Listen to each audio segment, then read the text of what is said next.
Good evening, everyone. I'm Akash Lapinder. It's good having you back with us. Nearly 600 homeowners in Abaco and Grand Bahama have had their mortgages waived post-Dorian. That's broken down into 390 over in Grand Bahama and more than 170 in Abaco. Bahamas Mortgage Corporation Managing Director Philip Haven says the waiver took effect September 1st and is scheduled to last until March. All you had to do was go into the corporation and sign up.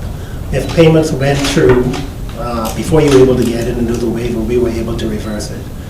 We have also started receiving some insurance check, and we have a team over in Freeport right now that they're assisting with negotiating so that the homeowners could start resuming some normalcy to their lives. Bahamas Mortgage Corporation Chairman Patrick Ward emphasizing that anyone on the affected islands can apply. It's based on the fact that our expectation is that if people feel that they need to avail themselves of that benefit, that they will make that known to us, and we'll make it as easy as possible for them to be able to get the benefit of the deferment of the mortgage payment. This while officials are working to recoup outstanding money from homeowners who have fallen behind here in the capital. What we're asking people is, if you have a mortgage, to make sure you pay it. If you have a particular situation that will cause you not to pay, to please come in and see it. Mr. Ward says the corporation's committed to ensuring no one is evicted from their homes. Well, the amount of money the government has lost in granting concessions and exigencies still not known at this point, but officials are hopeful those numbers will soon be in. We are waiting on the economic impact assessment that is being done by the ECLAC group and other agencies.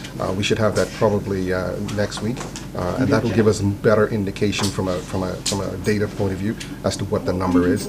So at this point, all I can say is that Abaco and Grand Bahama represents about 15% of our GDP, and so that kind of gives you an idea of the importance of it and the size of the potential impact. Once we have the data, then we can extrapolate what our concessions is going to result in, what the number is going to be.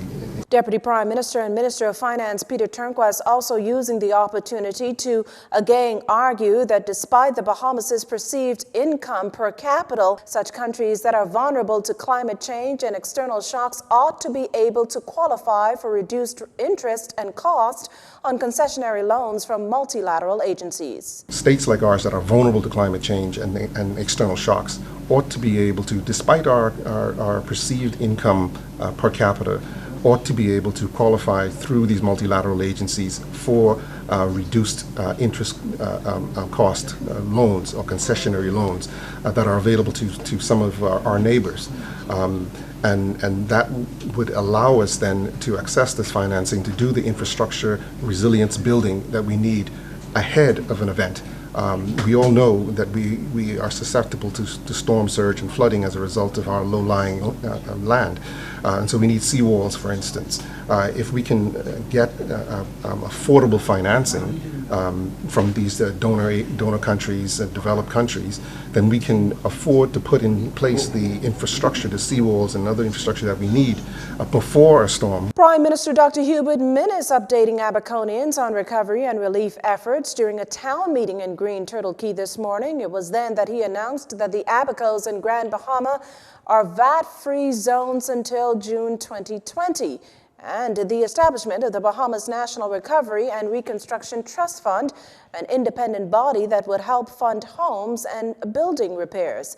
The Prime Minister's visit follows yesterday's tabling of a bill establishing the Disaster Reconstruction Authority, a body within the Ministry of Disaster Preparedness, Management and Reconstruction. The authority will comprise individuals from within the community, along with other professionals who, according to the Prime Minister, will make decisions within a matter of minutes to remove government bureaucracy. Following Dorian's passing, the government declared both Abaco and Grand Bahama tax-free zones, value-added tax to also be removed from fuel purchased. This considering many Abaco residents are still using generators weeks out of the storm. Power was to be restored by November 15th, but that date has been pushed to November 30th. There are also challenges with water supply and garbage collection.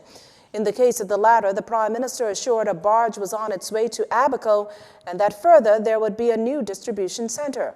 Dr. Minnis plans to return to Abaco and Grand Bahama every month to ensure progress is being made on the very long road to reconstruction. Well, the Harbor Dues Amendment bill's on its way to the Senate after clearing its first hurdle in the House of Assembly last evening. The law speaks to dues and charges levied on the use of harbor facilities.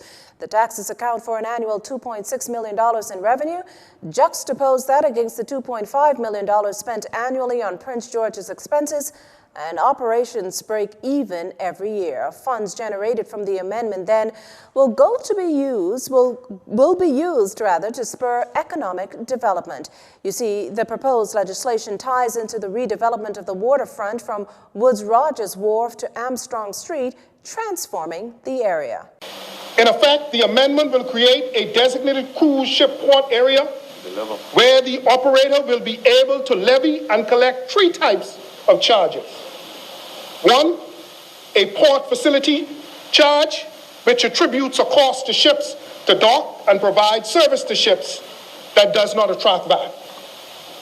A passenger facility charge, which covers the services provided to passengers while they are in the port area that does attract VAT. And three, other service charges for utility usage by ships, such as water, electricity, garbage collection, etc. The government and Nassau Cruise Ports Limited signed a heads of agreement back in August, granting a 25-year concession to NCPL to operate the port at Prince George Wharf.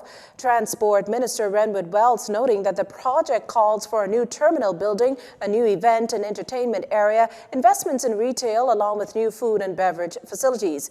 NCPL is expected to complete the development within 24 months after starting. I encourage as many Bahamians as possible to participate in this investment once shares become available to the public. Mr. Speaker, we are taking steps to ensure that the shares will be within the reach of the average man and that ownership is not concentrated or partial to any particular group. But former Transport Minister Glenys Hannah Martin, who took the lead in the debate for the opposition, charges that her party cannot support the bill, as again the government should have by now tabled the heads of agreement governing the port deal. Either the government, she says, doesn't know what it's doing or doesn't care what's happening. As a result of that, this bill that we are now debating is a blank check. We ain't gonna be no part of no blank check, Mr. Speaker. Let the record reflect. History will record. I know everyone over there saying, yes, sir, yes, sir. But we will not support a blank check in this Parliament, Speaker. Bill gives carte blanche to a foreign operator.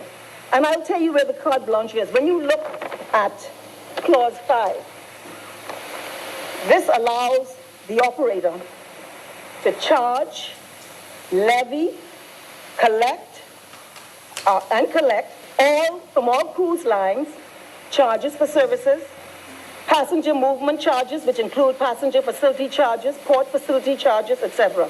Again, House members gave the bill the green light without the opposition's support. You're watching JCN News. Stay with us. This segment of the news was brought to you by Alive.